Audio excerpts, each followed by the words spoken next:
Well, the bill is coming due for Social Security. Had to happen, right? New analysis shows the fund goes insolvent in 2033.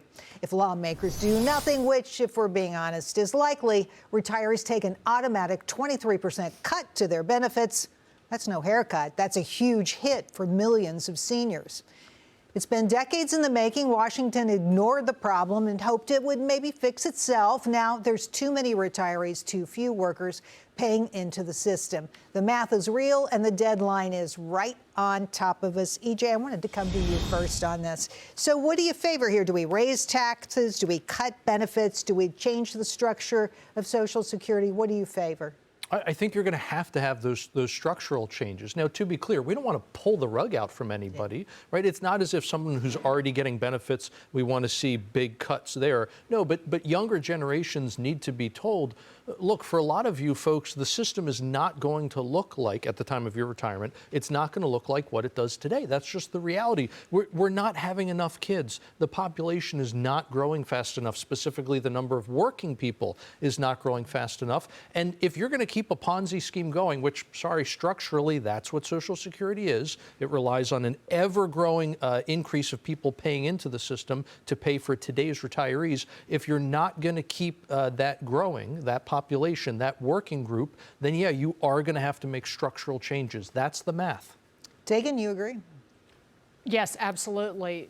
The viewers, some, get angry every time I say that a couple retiring this year is taking out $3 out of Medicare for every dollar that they paid into the system. So it is people who are currently working, paying taxes into the system, who are covering those individuals.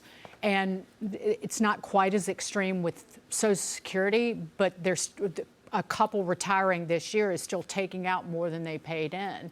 And so the Social Security hits insolvency in 2033. Also, Medicare's hospital trust fund runs out of money that same year, and there's an automatic benefit cut to 89 cents on the dollar being paid out.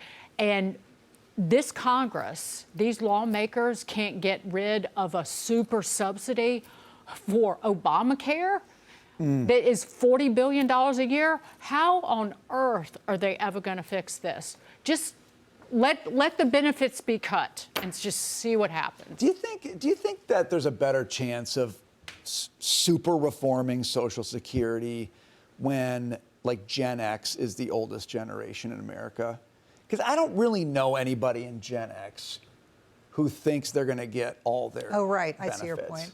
Nobody does. Like, nobody in my generation grew up and said, oh, Social Security is going to be there for me. We all assume it's not going to be there You're for a millennial, us. though. No, I'm Gen X. Don't you dare, Dag. We already had to fight in the last break about Google. Now we're going to have to fight about this in the next break. But see, the reason they're called entitlements is because the closer you get to receiving them, the people who are recipients, potential recipients, start to get entitled about it. And they're like, where's my money? Again, where's my $2? Where's my money? I paid in. That's my point, because I don't think Gen X has ever believed they're really going to get it. Oh, I'm starting to think I better get it. And now you're like, I better get it because I paid into it. That's what I'm saying, Taylor. Because Taylor, you always sit over there and say, why don't we just privatize this thing, put the money in the stock market, we get no returns out of this. And I'm with you, but I agree. If you're close to it, you just want the money. Then you've got to pick some Wall Street firm to manage the damn we do it with our 401k. So hold on. Fine, go. So Jerry's actually going to where I kind of wanted to go.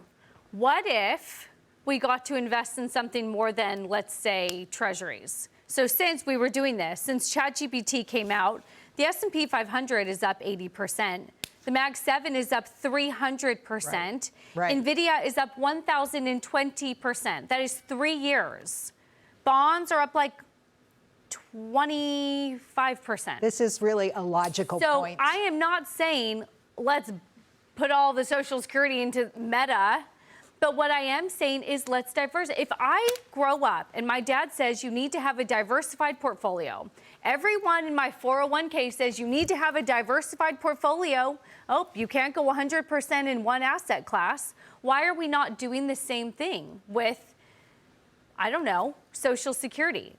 I think that we should diversify, take on a little risk. Now, so then if you don't cut the benefits, you could start to juice up the returns. Because if you screw up, some people are going to want their money from the government. That is like if true. you make a bad It's decision, true. the TLT long-term treasuries, 5 years, you have lost 45% of your money in long-term treasuries. So if you did the So right thing, you've lost almost half your money. Isn't diversifying, let's say 50-50, better than at least that? Yeah, but diversifying into what? Like if somebody who's goes giving and you buys that advice, and how much No, are you I'm paying just them, being and the how much devil's do they advocate. corrupt Well, the system? How to about get just that the job? blanket S&P 500? You make a good point. Like, if our culture is incapable of dealing with bad decisions, this whole conversation is moot, by the way, then. But if it's capable of living with the consequences of bad decisions, then what you're talking about is possible. But I just think we're teetering right on the edge of that right now. We are a very bailout culture. And you're right. If you made your own private investments, Social Security, and you lost money, people would be like, I want the government to make me whole. That has got to change. Well, I just want to make one quick point, and then we've got to go, unfortunately. This is a big population cliff we're dealing with. It's the boomers we're trying to pay for. Let's just be clear about that. After that, the numbers go down like this because there are just so fewer people who are coming into that age category. It changes dramatically. Yeah. EJ, I want to thank you for being with us for the hour. Absolute pleasure having you here.